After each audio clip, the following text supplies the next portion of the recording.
बिस्मिल्लाहिर्रहमानिर्रहीम।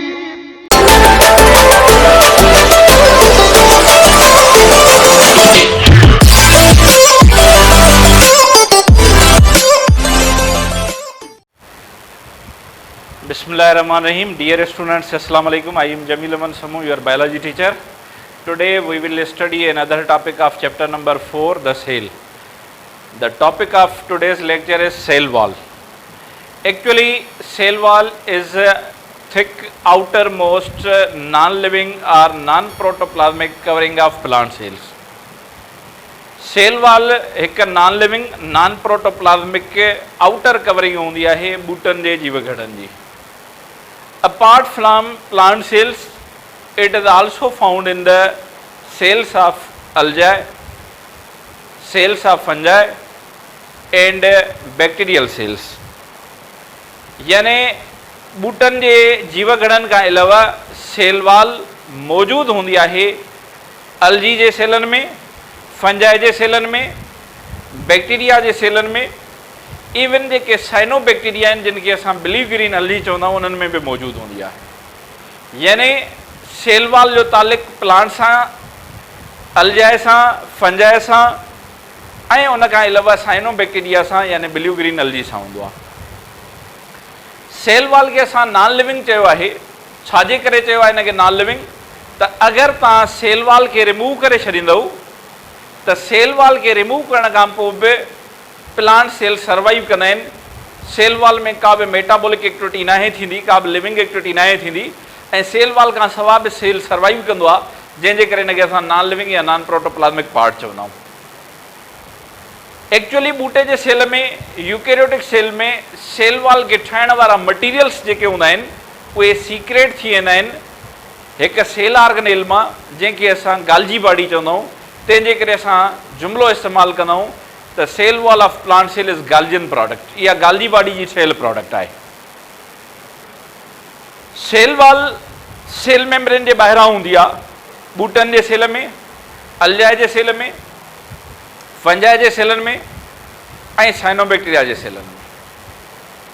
पोइ असां सेल वॉल जा कम पढ़ंदासीं त सेल वॉल छो मौजूदु आहे, इन जा फंक्शन्स कहिड़ा आहिनि, इहा बूटे खे सेलनि खे कहिड़ियूं सहूलियतूं प्रोवाइड करे थी. त यादि रखो इन जा कम आहिनि. It provides rigidity, support and shape to the plant sales.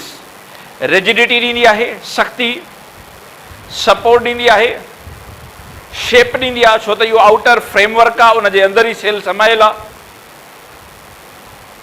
अहिड़ा बूटे जा सेल जिन मां सेल वाल रिमूव करे छॾियो उन्हनि खे चइबो आहे protoplast. Cell wall removed plant cells R called protoplast. Cell wall जिते वाल मटीरियल डिपॉजिट न थींदो आहे उते सेल वाल में नंढा गैप्स हूंदा आहिनि, पोर्स हूंदा आहिनि, उन्हनि खे चइबो आहे प्लाज़्मोडेस्मेटा. सिंगुलर पोर खे चइबो आहे प्लाज़्मोडेस्मा. पोइ बूटे जा सेल जॾहिं हिक ॿिए जे भर में हूंदा आहिनि त मटीरियल हिकु सेल मां निकिरी ॿिए सेल में वेंदा आहिनि, यानी नेबरिंग प्लांट सेल में एक्सचेंज ऑफ मटीरियल थींदी आहे थ्रू प्लाज़्मोडेस्मेटा. यानी प्लाज़्मोडेस्मेटा छा कंदा आहिनि, एक्सचेंज ऑफ मटीरियल में हेल्प कंदा आहिनि, जेके पोर्स आहिनि सेल वाल में. इन खां हटी करे cell wall is freely permeable in nature. इहा चेक एंड बैलेंस न कंदी आहे त कहिड़ा मटीरियल सेल में अचनि, कहिड़ा मटीरियल सेल खां ॿाहिरि निकिरनि. लिहाज़ा हर क़िस्म जा मटीरियल इन खे क्रॉस करे अंदरि अची सघनि था ऐं ॿाहिरि निकिरी सघनि था. त इन जे फंक्शन्स में असां डिफाइन कयो आहे. It provides protection from drawing. It gives stiffness to the tissues. It gives a definite shape to the cell. It prevents plant cell from swelling and bursting when it is in medium of higher water potential. जेकॾहिं बूटे जो sale अहिड़े माहौल में मौजूदु आहे जिते water potential आहे, यानी पाणी जी कंसंट्रेशन वेरी हाई आहे. पाणी जॾहिं अंदरि ईंदो आहे त सेल मेम्ब्रेन खे प्रेशर लॻाईंदो आहे आउटवर्ड, जंहिंखे चइबो आहे ऑस्मोटिक प्रेशर. जीअं जीअं पाणी अंदरि ईंदो वेंदो ऑस्मोटिक प्रेशर वधंदो, त ऑस्मोटिक प्रेशर वधण जे करे सेल मेम्ब्रेन बरस्ट थी सघे थी, जंहिंखे चइबो आहे ऑस्मोटिक लाइसिस. पर बूटे जे सेल में सेल वाल हुजण जे करे सेल वाल इनवर्ट प्रेशर लॻाईंदी आहे, जंहिंखे वाल प्रेशर चइबो आहे. जॾहिं ऑस्मोटिक प्रेशर ऐं वाल प्रेशर बैलेंस में ईंदा आहिनि त नेट एंट्री ऑफ वाटर रुकिजी वेंदी आहे, वधीक पाणी अंदरि न ईंदो आहे, जेको मैक्सिमम वाटर सेल जे अंदरि ईंदो आहे उहो हिकिड़ो प्रेशर डेवलप कंदो आहे जंहिंखे हाइड्रोस्टेटिक प्रेशर चइबो आहे या टर्गर प्रेशर चइबो आहे, जेको सेल खे टर्जिड रखंदो आहे। त टर्गर प्रेशर तॾहिं थो डेवलप थिए जॾहिं पाणी जेको सेल जे अंदरि अचे थो उनजो ऑस्मोटिक प्रेशर जेको आउटवर्ड लॻे थो सेल मेम्ब्रेन ते, ऐं उनजे अपोजिशन में जेको वाल्व प्रेशर लॻाए थी वाल्व प्रेशर इनवर्ड, जॾहिं बैलेंस में अची वेंदा त नेट हाइड्रोस्टेटिक प्रेशर डेवलप थींदो आहे जंहिंखे टर्गर प्रेशर चइबो आहे, जेको सेल खे सख़्तु रखंदो आहे ऐं लार्ज करण में हेल्प कंदो आहे। त ॿियनि लफ़्ज़नि में ईअं चऊं जेकॾहिं बूटे जे सेल में सेल वाल मौजूदु न हुजे हा त बूटे जी सेल मेम्ब्रेन सनी आहे, उहा बरस थी वञे ऐं सेल टुटी पवे आहे। त सेल वाल हुजण जो फ़ाइदो इहो आहे त सेल वाल छा कंदी आहे, it protect the cell from osmotic lysis, osmotic lysis खां सेल खे बचाईंदी आहे। त तव्हां जुमिलो लिखो, it prevent the plant cell from swelling and bursting when it is in medium of higher water potential. It does not act as a barrier to the material passing through it. इन मां जेके material निकिरनि था उन्हनि जे लाइ इहा रुकावट न आहे या फ्रीली परमिएबल आहे। Water and various ions and small molecules can pass freely through tiny pores of the cell wall. उन्हनि पोर्स खे असां प्लाज़्मोडेस्मेटा सॾियो आहे। इन खां अलावा the cell wall in bacteria also has antigenic properties caused by both protein and polysaccharide. Bacteria जी cell wall में प्रोटीन्स बि मौजूदु हूंदियूं आहिनि, छो त उहा ठहियलु हूंदी आहे पेप्टिडोग्लाइकान जी, ऐं उन में रिसेप्टर मॉलिक्यूल बि मौजूदु हूंदा आहिनि। हाणे थोरो जेकॾहिं तव्हां सेल वाल जी कंपोजिशन खे कंपेयर कंदो त बूटे जे सेल में जेका वाल हूंदी आहे उन में मेजर कंपोनेंट हूंदो आहे सेल्यूलोस ऐं हेमी सेल्यूलोस हूंदो आहे कुझु। उन खां अलावा सेल्यूलोस ऐं हेमी सेल्यूलोस खां अलावा लिग्निन बि मौजूदु हूंदो आहे जेके हायर प्लांट्स आहिनि यानी ट्रेक्योफाइट उन्हनि जे वाल में, पर जेके सिंपल प्लांट आहिनि यानी ब्रायोफाइट उन्हनि में लिग्निन मौजूदु न हूंदो, फ़क़ति हेमी सेल्यूलोस ऐं सेल्यूलोस मौजूदु हूंदा आहिनि। पर फंजाई जी जेका सेल वाल आहे उहा केमिकली ठहियलु हूंदी आहे काइटिन जी, ऐं फंगल सेल वाल ॿियनि जानदारनि जे सेल वाल खां वधीक मज़बूत हूंदी आहे, छो त उन जा केमिकल जेके कंपोनेंट आहिनि उहे जल्द में डिके न थींदा आहिनि। जॾहिं त अलजी जी वाल में बि सेल्यूलोस ऐं हेमी सेल्यूलोस हूंदो आहे, लिग्निन मौजूदु न हूंदो आहे। त वधि में वधि जेका वाल मज़बूत हूंदी आहे उहा फंगल हूंदी आहे। ॿिए नंबर ते ट्रेक्योफाइटिक प्लांट जी लिग्निन हुजण जे करे हूंदी आहे, जॾहिं त अलजी ऐं ब्रायोफाइटिक प्लांट जी वाल एतिरी थिक न हूंदी आहे। हाणे असां हिन जे केमिकल कंपोजिशन ऐं लेयर्स ते थोरो डिस्कस कंदासीं ऐं हुनजो तारफ़ पढ़ंदासीं। सेल वाल छा आहे? It is outermost boundary of plant cells. It is not found in animal cell. Animal cell में चाहे हायर एनिमल हुजनि किंगडम एनिमालिया जा, चाहे किंगडम प्रोटोक्टस्टा जा प्रोटोज़ोअन हुजनि, उन्हनि में इहा मौजूदु न हूंदी आहे। It is not found in the animal cells. Cell wall of plant cell is different from prokaryotes both in structure and chemical composition. Prokaryote कहिड़ा आहिनि? बैक्टीरिया ऐं साइनोबैक्टीरिया। उन्हनि जे वाल जे कंपोजिशन खां जेके बूटा आहिनि उन्हनि जी वाल जी कंपोजिशन चेंज हूंदी आहे, छो त उन्हनि में लिग्निन बि मौजूदु आहे हायर प्लांट में। उन्हनि जी बैक्टीरिया जी सेल वाल पेप्टिडोग्लाइकान या म्यूरिन मां ठहंदी आहे, ऐं उन में बैक्टीरिया जे वाल में त रिसेप्टर प्रोटीन बि हूंदियूं आहिनि। इन खां हटी करे it can be separated from the cell without killing it.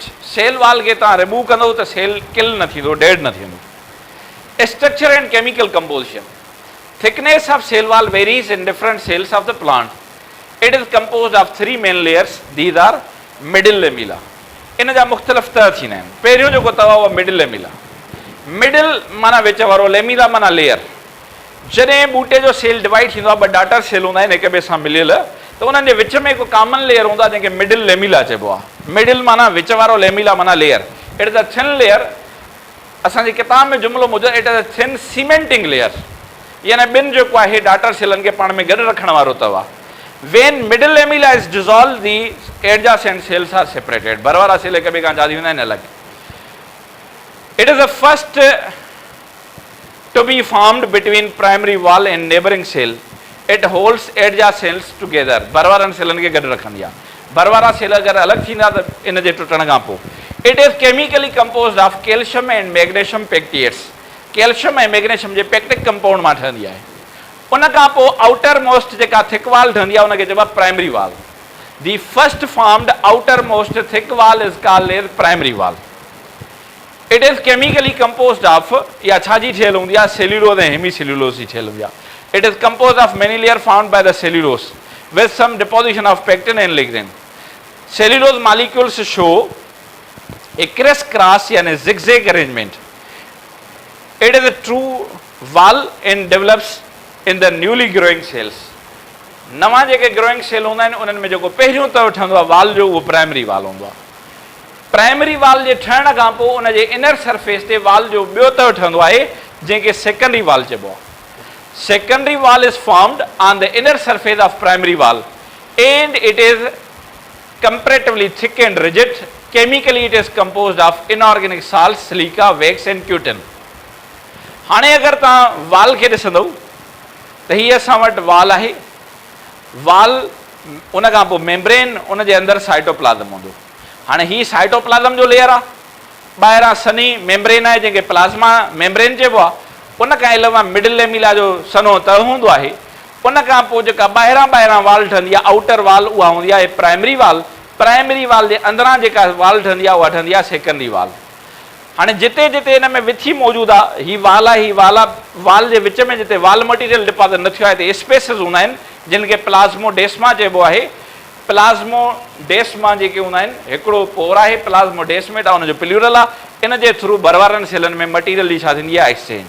हाणे अगरि तव्हां ॾिसंदो त ही सेल्यूलोस मटीरियल जो क्रिस क्रॉस जेका आहे अरेंजमेंट आहे, त असां लिखियो आहे electron microscope graph of the cell wall. Cellulose जा लेयर्स मुख़्तलिफ़ कंपाउंड सां ऑर्गेनाइज़ थी करे वाल मटीरियल खे कीअं था ठाहिनि। त इहा शइ ज़हन नशीन कयो। सेल वॉल कहिड़नि सेलनि में हूंदी आहे? अल्जियल सेल्स, बैक्टीरियल सेल, साइनोबैक्टीरिया जा सेल ऐं प्लांट सेल। पर सभिनीनि जी कंपोजिशन डिफरेंट हूंदी आहे। उहा कहिड़ी वाल आहे जंहिंमें रिसेप्टर बि मौजूदु आहिनि, बैक्टीरियल वाल, छो त रिसेप्टर प्रोटीन मां ठहंदा आहिनि, उनजी वाल पेप्टिडोग्लाइकन मां ठहंदी आहे। इन जा मेजर कम कहिड़ा आहिनि? इहा फ्रीली परमिएबल आहे, सपोर्ट शेप रिजिडिटी ॾींदी आहे, सेल जो फ्रेमवर्क आउटर ठाहींदी आहे, ऑस्मोटिक लाइसिस खां सेल खे बचाईंदी आहे। ऐं इन में हिकिड़ी ॿी प्रॉपर्टी हूंदी आहे त वाटर खे एब्ज़ॉर्ब करे या स्वेलिंग करे वेंदी आहे, जंहिंखे चइबो आहे इम्बाइबेशन। अहिड़ो अमल जंहिंमें cell wall water molecule absorb करे डायमीटर में वधी वञे, स्वेलिंग करे वञे, थिक थी वञे, इन अमल खे चइबो आहे इम्बाइबेशन। ऐं इहा वाटर खे स्टोर करे रखंदी आहे त at the time of need जॾहिं प्रोटोप्लाज़म में पाणी घटि हुजे त इहा गॾु कयल वाटर खे अलो करे त उहे सेल में वञी सघनि। परमिएबिलिटी जे लिहाज़ खां फ्रीली परमिएबल आहे, चेक एंड बैलेंस न कंदी आहे मटीरियल जो त कहिड़ा मटीरियल अंदरि अचनि या न अचनि। सेल वॉल जे रिमूव करण खां पोइ बि सेल सर्वाइव कंदो आहे। इन जा मटीरियल डिपॉज़िट केयर कंदो आहे गाल्जी बॉडी, लिहाज़ा plant cell wall is chemically composed of Golgi body, यानी इहा गालियन प्रोडक्ट आहे। त डियर स्टूडेंट, इन टॉपिक खे पंहिंजे ज़हन में रखो। इन मां इंपॉर्टेंट सुवाल अची सघनि था। मिडिल लेमिला छाजी ठहियल आहे chemically? Calcium magnesium pectate. Primary wall में सेल्यूलोज हेमी सेल्यूलोज हूंदो आहे। सेकेंडरी वाल में लिग्निन ऐं क्यूटिन बि मौजूदु हूंदा आहिनि। सेकेंडरी वाल प्राइमरी सां गॾु ट्रेक्योफाइटिक प्लांट में हूंदी आहे। फंगल वाल काइटिन जी ठहियल हूंदी आहे। पेप्टिडोग्लाइकान जी वाल जेका आहे उहा बैक्टीरिया जी ठहियल हूंदी आहे।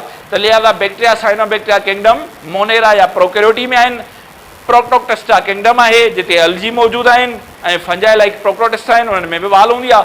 किंगडम फंजाई में फंजाई आहिनि, उन्हनि में बि वाल हूंदी आहे। किंगडम प्लांटी में प्लांट आहिनि, उन्हनि में वाल मौजूदु हूंदी आहे। बाक़ी प्रोटोज़ोअन जेके प्रोटोक्टेस्टा में आहिनि ऐं हायर एनिमल जेके एनिमल आहिनि उन्हनि में वाल मौजूदु न हूंदी। त इहे की पॉइंट आहिनि जेके ज़हन नशीन कयो। इंशाअल्लाह see you in next lecture. Take care. अल्लाह हाफ़िज़।